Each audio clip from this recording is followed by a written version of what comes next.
बच्चों, कैसे हैं आप लोग? आई थिंक आप सभी लोग ठीक होंगे। तो फिर सबसे पहले इधर देखो, दिख रहा है आपको लाइक का बटन? लाइक कर दो। इधर देखो, दिख रहा है सब्सक्राइब का बटन? सब्सक्राइब कर दो। और इसके बाद फिर वीडियो की तरफ हम आगे चलते हैं। जैसे ही हम लोग यहाँ पर चलते हैं तो आपको पता होगा कि मैंने आपको covalent bond, coordinate bond, ionic bond और उनसे रिलेटेड कुछ इंपॉर्टेंट एग्जांपल्स के बारे में मैंने बता दिया था। अब समय है आपको कुछ ऐसी चीजों से परिचित कराने का जो आपके लिए थोड़े से नए होंगे, इसलिए ध्यान से देखिएगा, क्योंकि आपने क्लास 9th में ही covalent, coordinate and ionic bond के बारे में पढ़ा था। तो उसके बारे में मैंने थोड़ा सा बताया, आपको पता है, आप उसको कर लोगे। लेकिन अब आपको यहां पर ध्यान देने की सबसे ज्यादा जरूरत होगी, और सबसे ज्यादा जरूरत इसलिए होगी क्योंकि आज से हम लोग बात करने जा रहे हैं अ वेरी इंपॉर्टेंट टॉपिक, जिसे हम लोग कहते हैं हाइब्रिडेशन।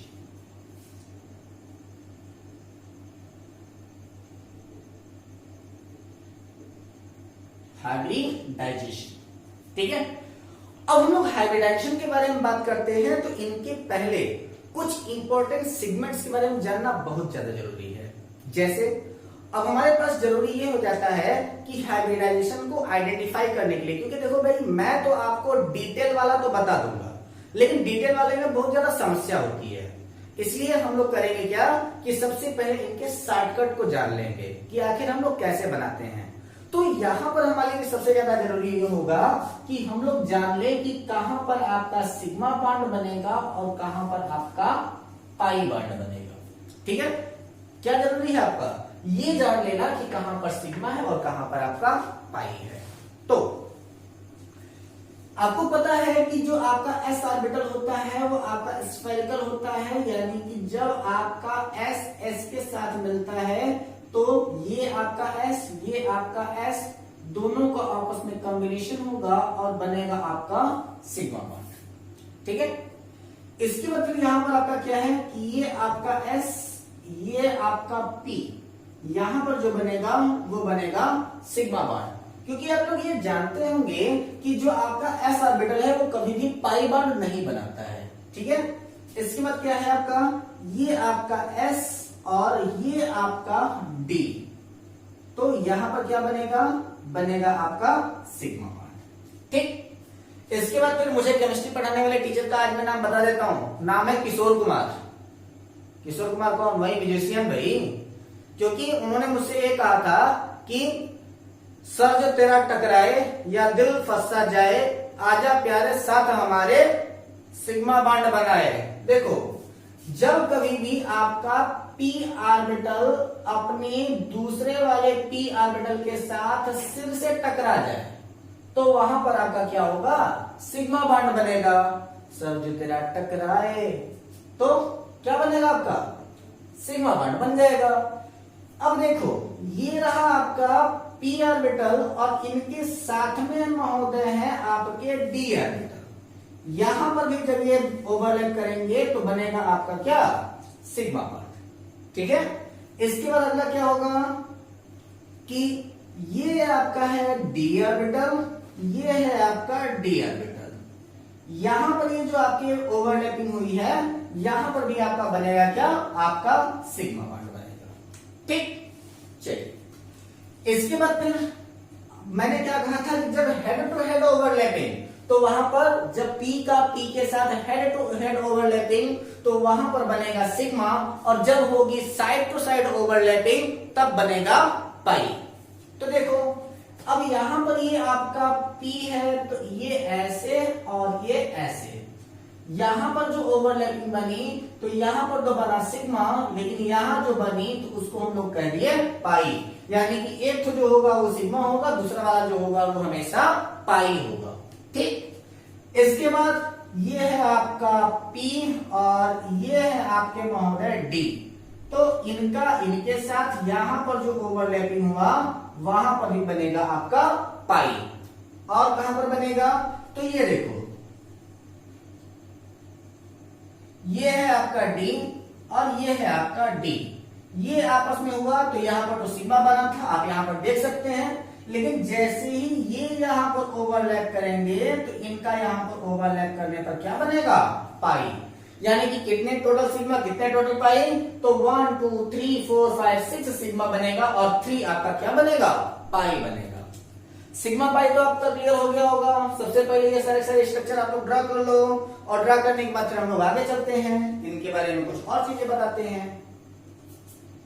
हो गया, चलो अब हम लोग देखते हैं क्या कि आपका सिग्मा और पाई का तो कॉन्सेप्ट ठीक था कि आपका सिग्मा पता चल गया कि कहां बन रहा है और कहां पर आपका पाई पता चल रहा है कि कहां बन रहा है, ठीक है। अब यहां पर डाउट ये होता है बेटा कि आपसे जैसे क्वेश्चन पूछ दिया गया कि ये रहा आपका बेंजीन रिंग, सबने देखा इसे, ये क्या है आपका बेंजीन रिंग। अब यहां पर बेंजीन रिंग बना करके क्वेश्चन पूछता है क्या है कि how many sigma and pi bond are present in benzene ring। या फिर एक तो क्वेश्चन ये हो गया और दूसरा क्वेश्चन इसी में ये हो सकता है कि कैलकुलेट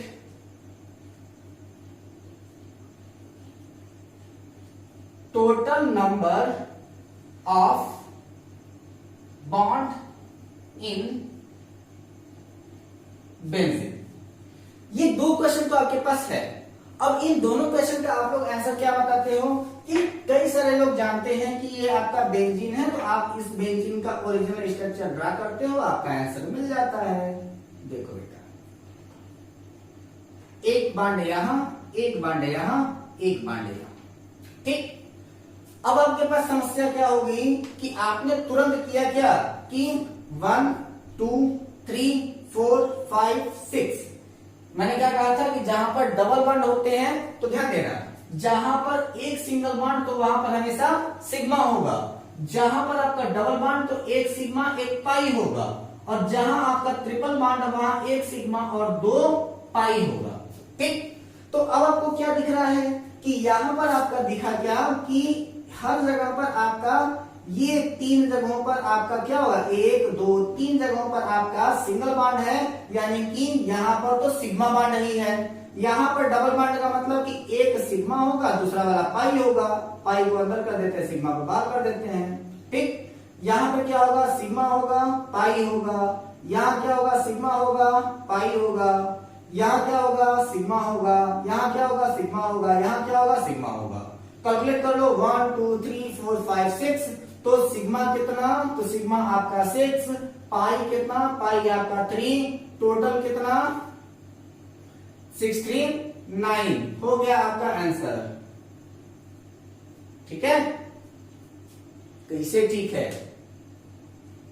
गलत है ये, क्योंकि ज्यादातर लोग यही करते हैं और इतना करने के बाद उनको लगता है कि उनका आंसर बिल्कुल ठीक है। अब कुछ लोग और दिमाग लगाएंगे, अरे यार ये तो पाई बॉन्ड तो डिलॉकलाइजेबल है ना, तो इसका मतलब है कि इसका एक रिएक्शन और बना दो और इसको ऐसे कर दो, यहां पर पाई तो ये आपका 3 पाई यहां पर फिर बढ़ गया, तो अब यहां पर 3 पाई बढ़ा तो इसका मतलब कि यहां पर 3 पाई और ऐड कर दो, टोटल हो गया कितना 12, यानी कि टोटल हो गया आपका 12। यही आंसर होगा, बिल्कुल नहीं, क्योंकि यहां पर हम लोग एक चीज देखें अगर कि आप लोगों ने अभी थोड़ी देर पहले अपना केमिकल बॉन्ड पढ़ा हो, उसमें मैंने आपको एक स्ट्रक्चर बेंजीन का बना के मैंने दिखाया भी था। अब यहां पर सपोज करो कि जो हम लोग यहां बना रहे हैं उसका रीजन क्या है, कि जैसे अगर यहां पर देखो तो आपका सबसे पहले बेंजीन का फॉर्मूला क्या है, तो बेंजीन का फॉर्मूला क्या होता है आपका C6H6। चलो अब इसका ओरिजिनल स्ट्रक्चर बनाते हैं। ये कार्बन, इन दोनों कार्बन से भी ये जुड़ेगा, इसके बाद फिर इन दोनों कार्बन से भी ये जुड़ेगा, और इसके बाद इन दोनों कार्बन से भी ये जुड़ेगा, ठीक। यहां पर इनके साथ पाई है, यहां से इनके साथ पाई है, और यहां पर इनके साथ पाई है।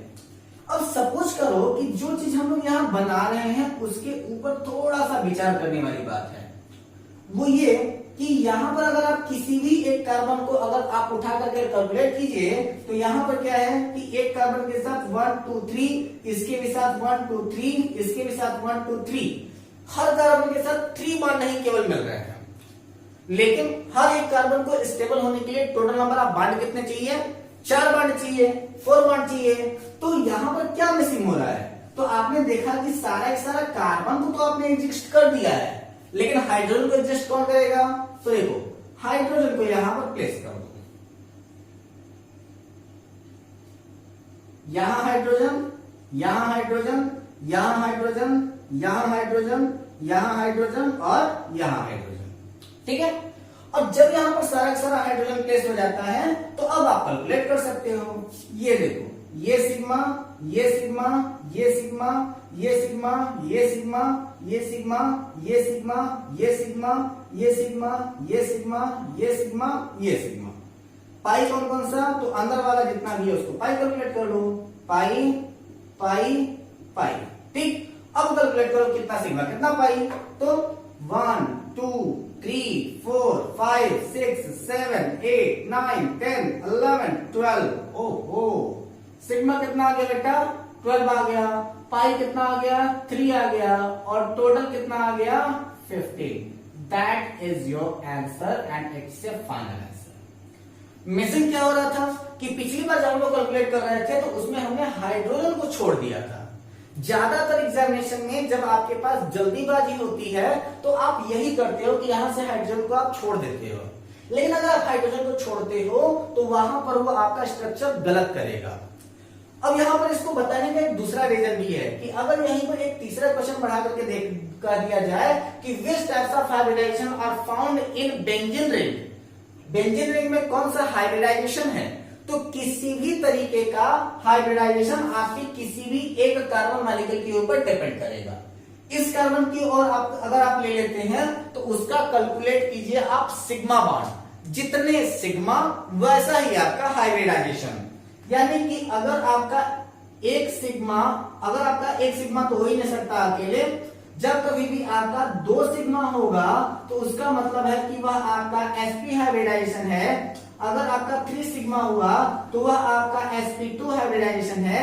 अगर आपका 4 सिग्मा हुआ तो वह आपका sp3 हाइब्रिडाइजेशन है। अगर आपका 5 सिग्मा हुआ तो वह आपका sp3d हाइब्रिडाइजेशन है। अगर आपका 6 सिग्मा हुआ तो वहां पर भी आपका sp3d2 हाइब्रिडाइजेशन है। और अगर आपका 7 सिग्मा हुआ तो वहां पर आपका sp3d3 हाइब्रिडाइजेशन है। यही आपका हाइब्रिडाइजेशन का चार्ज है, ठीक है। लेकिन यहां पर एक और इंपॉर्टेंट बात यह आ जाती है कि if lone pair electrons are available there, अगर वहां लोन पेयर इलेक्ट्रॉन अवेलेबल हो तो क्या करेंगे। तो यहां पर आप देख क्या रहे हो कि यहां पर एक जो लोन पेयर इलेक्ट्रॉन होता है बेटा, वह इंडिकेट करता है आपका एक सिग्मा बॉन्ड, एक बॉन्ड को इंडिकेट करता है वो। तो जहां पर लोन अवेलेबल होंगे वहां पर वह सिग्मा बॉन्ड के रूप में कैलकुलेट किए जाएंगे और वह कहे जाएंगे आपका एक हाइब्रिडाइजेशन। जैसे कि अगर हम लोग यहां पर बता दें, अभी तो मैं सिर्फ आपको मोटी मोटा चीज बता रहा हूं, असली चीज मैं थोड़ी देर में बताता हूं आपको। कि जैसे अगर हम लोग से कह दिया जाए कि आपके पास स्ट्रक्चर दिया गया है NH3, इस NH3 में आप बताइए कि हाइब्रिडाइजेशन कौन सा है। तो आपने किया क्या कि फटाक से बना दिया N, यहां पर आपका H, यहां पर आपका H, यहां पर आपका H, यहां पर आपका लोन पेयर। आपने किया क्या, फटाक से बताया सिग्मा सिग्मा सिग्मा और बता दिया कि 3 सिग्मा, मतलब कि ये आपका sp2 होगा, बात खत्म हो गई। लेकिन आपने यहां पर मिसिंग क्या किया, यहां पर आपने इस लोन को मिस कर दिया। लोन अवेलेबल है यानी कि वह बॉन्ड के रूप में अपना पार्टिसिपेट रोल देगा, यानी कि 1 सिग्मा ये, यानी कि अब टोटल सिग्मा हो गए कितने, टोटल सिग्मा हो गए 4 सिग्मा। और जब 4 सिग्मा हो गए तो वह आपका sp3 हाइब्रिडाइजेशन होगा। चेक कर लो इसको, ठीक है। यानी कि अगर आपसे कहा जाए कि NH3 में कौन सा हाइब्रिडाइजेशन, तो NH3 में आपका sp2 नहीं बल्कि आपका sp3 हाइब्रिडाइजेशन होता है। तो सबसे पहले अगर हम लोग बात करते हैं हाइब्रिडाइजेशन की, और उसमें हम लोग करते हैं हाइब्रिडाइजेशन के डिफिनीशन की। क्या होता है आपका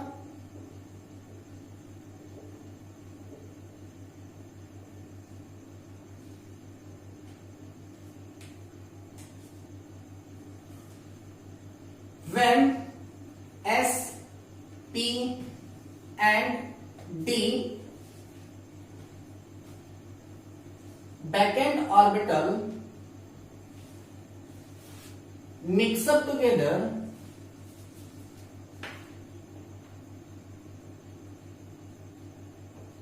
to form some new orbital with same energy and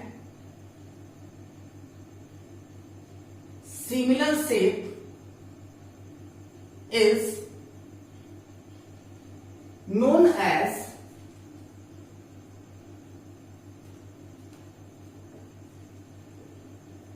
hybridisation. जब कभी भी आपका s ऑर्बिटल, p ऑर्बिटल और d ऑर्बिटल के बैकेंड ऑर्बिटल आपस में मिलते हैं और वो बनाते हैं क्या, सेम एनर्जी और सेम शेप के, या फिर सिमिलर एनर्जी या फिर सिमिलर शेप के कुछ नए बैकेंड ऑर्बिटल बनाते हैं, न्यू ऑर्बिटल बनाते हैं, उन्हीं को हम लोग क्या कहते हैं, आपके हाइब्रिड ऑर्बिटल कहते हैं। Is known as hybrid orbital, hybrid orbital, and this process या फिर this phenomenon is known as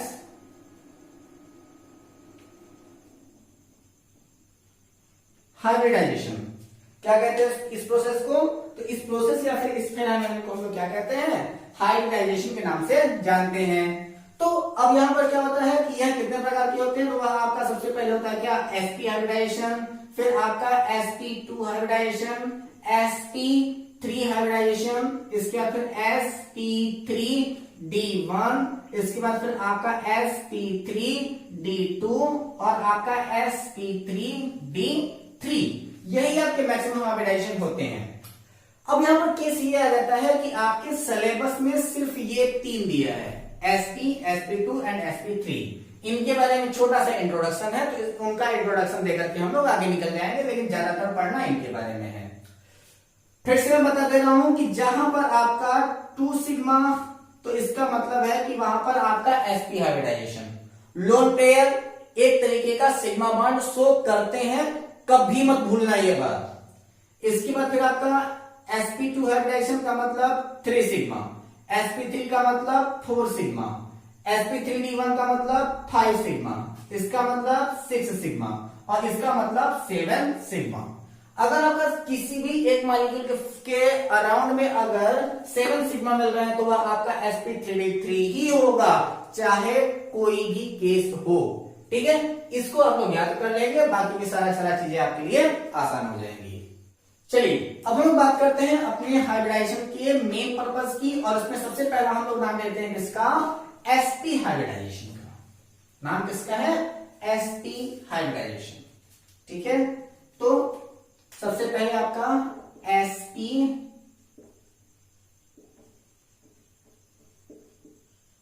hybridisation, 1-2 definition मैं लिखूंगा, बाकी डिफिनेशन आप लोग जल्दी जल्दी लिख करके दिखाते चले जाएंगे। ठीक है, तो चलिए पहला डेफिनेशन मैं लिख रहा हूं, when 1s and 1p orbital mix up together to form 2 new vacant orbital with same energy and similar shape is known as sp hybrid orbital and this process is known as sp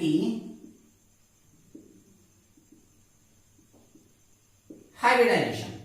ठीक है, इसके बाद फिर हम लोग क्या करते हैं कि शेप और एंगल ये आपसे पूछा जाता है, इनको डिफाइन कर लेते हैं तुरंत।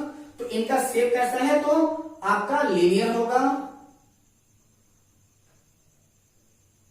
और एंगल कैसा होगा आपका 180 डिग्री, क्योंकि आपको पता है कि जब आपका 180 डिग्री होगा तो आपका शेप कैसा होगा, जनरली आपका लीनियर ही होना है। चलिए इसका एक तो एग्जांपल करते हैं। सबसे पहले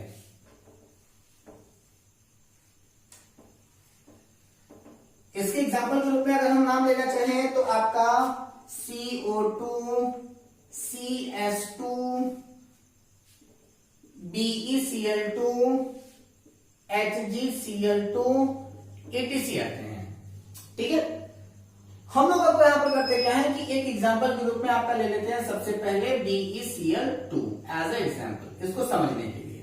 ठीक है, अब यहां पर जब बात BeCl2 की है तो हम लोग करेंगे क्या कि सबसे पहले आपका Be एटॉमिक नंबर बता दीजिए हमको जल्दी से। 4 यही है ना कि कुछ और है? बिल्कुल यही है। क्या बनेगा आपका 1s2 2s2। ठीक है, अभी क्लोरीन से थोड़ा सा दूरी बना करके देखिए, क्लोरीन का कोई खास दिक्कत नहीं है। यहाँ क्या है आपका 2s2 लाख में आया ना, लेकिन आपका एक चीज और आप यहाँ पर ऐड करोगे क्या 1s2 2s2 2p0। p है लेकिन p में कोई इलेक्ट्रॉन नहीं है, तो आप करोगे क्या, इसका इलेक्ट्रॉनिक कॉन्फ़िगरेशन कैसे हो जाएगा। तो अब ये क्या है आपका, इन दोनों को लेकर के आप चलोगे। ठीक है, किन दोनों को, यही आपके लास्ट के 2 को लेकर के चलोगे, लास्ट के 2 या फिर लास्ट के 3, इन्हीं को लेकर के हम लोग चलते हैं। तो क्या है आपका, सबसे पहले आपका Be इन ग्राउंड स्टेट। ठीक है, G का मतलब होता है बेटा ग्राउंड स्टेट। तो ग्राउंड स्टेट में आपका क्या आ जाएगा कि सबसे पहले आपका S वाले में आपके 2 इलेक्ट्रॉन फिल होंगे और P वाले में आपका इलेक्ट्रॉन कितना, 0 इलेक्ट्रॉन, कोई भी इलेक्ट्रॉन नहीं है। ठीक है, इसके बाद है आपका क्या Be in excited state. EX का मतलब एक्साइटेड स्टेट। एक्साइटेड स्टेट का मतलब कि हमने अब इसको एनर्जी दिया और एनर्जी देने पर यहां से ये वाला इलेक्ट्रॉन खुदक करके आपके P वाले में इंटर कर गया। तो अब ये क्या बन जाता है आपका, यहां पर 1 इलेक्ट्रॉन और यहां पर आपका 1 इलेक्ट्रॉन आ गया है। अब हम लोग करते क्या है कि इन दोनों को आपस में ऐड कर देते हैं। ठीक है, तो ये आपका क्या है Be in hybridization state. HY का मतलब हाइब्रिडाइजेशन स्टेट। और इस बार आपका क्या बना है कि ये आपके 2 आपके ऑर्बिटल बने और यहां पर आपका 2 इलेक्ट्रॉन यहां पर फिक्स हुआ। नाम क्या हुआ इसका, sp हाइब्रिड ऑर्बिटल। और इनको कंप्लीट होने के लिए इसको भी 1 इलेक्ट्रॉन चाहिए और इसको भी अब 1 इलेक्ट्रॉन चाहिए। ठीक, तो अब इसका हम लोग क्या करते हैं, सीधे सीधे स्ट्रक्चर ड्रॉ कर देते हैं। चलिए देखिए इसका जरा सा।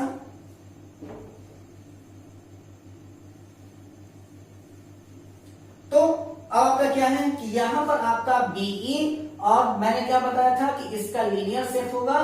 तो ये रहा आपका लीनियर शेप, 1 इलेक्ट्रॉन यहां फिक्स और 1 इलेक्ट्रॉन यहां फिक्स। इनके साथ जुड़ कौन रहा है, क्लोरीन p ऑर्बिटल का एलिमेंट है, लास्ट सेल में आपका 5 इलेक्ट्रॉन यानी कि उसका बैकेंड होगा 1। तो ये क्लोरीन आकर के क्या था, BeCl2 था ना, भूलना मत इसे। ये देखो ऐसे और ये Cl है आपका और ये भी आपका Cl है। 1 इलेक्ट्रॉन यहां पर सबमिट किया और 1 इलेक्ट्रॉन यहां पर सबमिट किया।